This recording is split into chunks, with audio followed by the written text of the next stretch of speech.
Cette année, vous l'avez fêté un mercredi et vous partirez en retraite en 2052, un samedi. Kim, connaissez-vous Rembrandt? 1606 à 1669. Où est-il né? Il est né à Leiden, mais il a vécu à...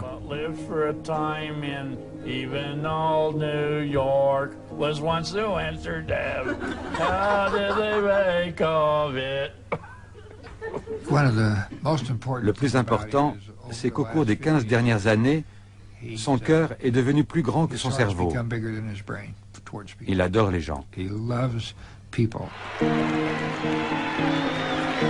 C'est dans les stades déserts que Howard Potter se sent le mieux. Il a du mal à regarder les gens en face et n'a appris que récemment à aller acheter seul une tablette de chocolat au coin de la rue. En revanche, son cerveau a mémorisé le résultat de pratiquement toutes les parties de foot jouées dans le monde entier. Et il connaît le jour de la semaine qui correspond à n'importe quelle date sur 22 000 ans avant et après Jésus-Christ. La joie d'un but inscrit ou les affres d'une relégation en division inférieure lui sont inconnus. Son cerveau ne voit que des nombres. Il suit les mouvements du public. Il ne fait rien de lui-même. Si un but est marqué, il se lève parce que tous les spectateurs se sont levés. Enfant, Howard a un goût prononcé pour la purée de pommes de terre accompagnée de petits pois.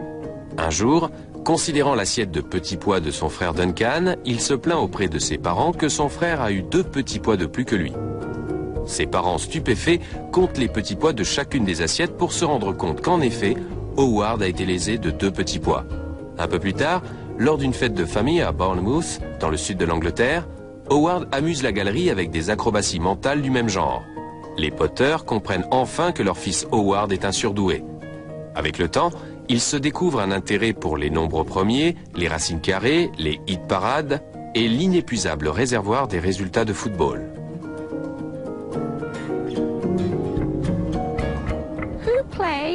Qui a disputé les 2 demi-finales de la Coupe du Monde en 1982 en Espagne et quels étaient les résultats?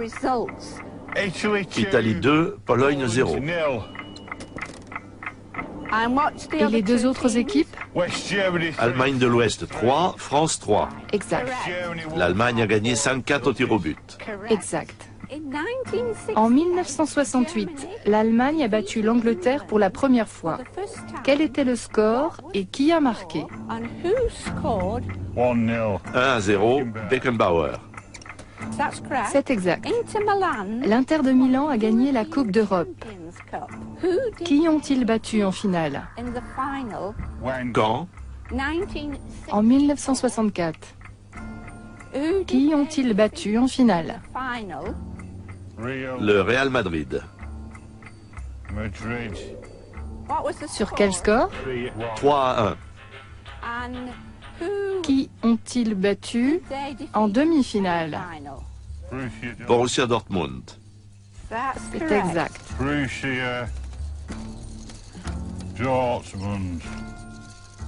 Quand on apprend à faire de la bicyclette, on se dit « il faut que je mette un pied ici, un pied là et que je garde l'équilibre ». Très vite, on pige le truc. Cela devient un automatisme. C'est de la mémoire automatique. Voilà le type de mémoire que possèdent les autistes de haut niveau. Bien, on continue avec une tangente. Celle de 62 875 112. 0, 6, 2, 4, 8, 6, 9, 95 divisé par 109. 0, 8, 7, 1, 7, 13 puissance 7. 71 quadrilliards, 82 quadrillions, 93 puissance 20. 2 sextilliards, 342 sextillions. Rudi Gergam calcule de la même façon que le commun des mortels fait du vélo, sans même y penser. Les spécialistes de l'animation ont retravaillé les données de Magdebourg de telle manière que nous pouvons observer le cerveau de Rudiger pendant qu'il calcule, et le comparer à un cerveau moyen. Il est saisissant de constater que pour les opérations simples, Rudiger, ici en vert, active les zones de calcul mental de manière moins intensive qu'un sujet moyen en rouge. Les neurologues ont constaté le même phénomène chez tous les experts dans des matières qui exigent des connaissances pointues. Plus le cerveau maîtrise un sujet, moins il mobilise de neurones. Rüdiger n'utilise les parties en jaune qu'à un stade où l'humain lambda a décroché depuis belle lurette. Normalement, ces aires n'ont rien à voir avec le calcul.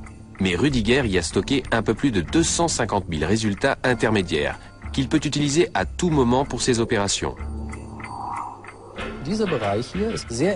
Cette région n'est active que chez M. Gamm. Quand il se livre à des calculs de puissance compliqués, l'activité se déplace plus bas, vers la région du cerveau associée à ce genre d'opération. Il est intéressant de constater que cette zone est particulièrement importante pour l'identification faciale. Et comme nous le savons tous, les hommes sont des experts innés en matière d'identification faciale.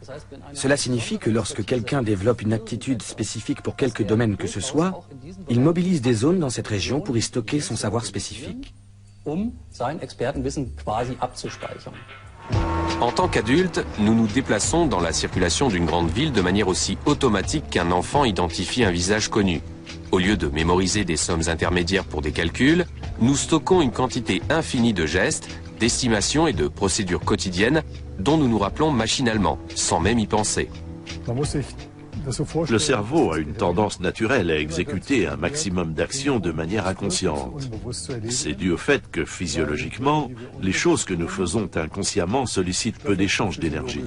Elles vont vite, ne posent pas de problème et elles ne nécessitent pas de processus neuroplastiques. Les choses que nous faisons facilement nous coûtent peu d'énergie. La conscience intervient pour des actions nouvelles, importantes ou complexes. Ce genre d'action nécessite la mise en œuvre de circuits particuliers liés à la conscience qui se trouvent dans notre cortex. Et là, ça devient très compliqué et ça coûte beaucoup d'énergie. Le nombre de nos actions conscientes est étonnamment faible. Les experts estiment que 90% de nos actes ou de nos réactions sont commandés par les zones inconscientes de la mémoire. Pour nous adapter aux événements sans cesse modifiés de la circulation automobile, nous avons intégré le débrayage, le freinage, le virage, et nous exécutons toutes ces actions automatiquement. Les neurologues pensent que les autistes de haut niveau utilisent ces zones de mémoire automatique pour y stocker du savoir spécifique. Il est vraisemblable que chez beaucoup d'autistes, les circuits de neurones entre le cortex et le système limbique, juste en dessous, sont défectueux. Or, normalement, notre perception sélective et la mémorisation de nos connaissances spécifiques dépendent de circuits neuronaux complexes. En revanche, nos gestes routiniers, et sans doute aussi les prouesses des surdoués, sont commandés par des circuits plus simples, par des modules du cerveau situés plus bas dans le cortex. Les neurologues appellent cela la mémoire inconsciente. Elle permet à notre système limbique de déchiffrer des expressions du visage et à notre cervelet de commander nos gestes quotidiens.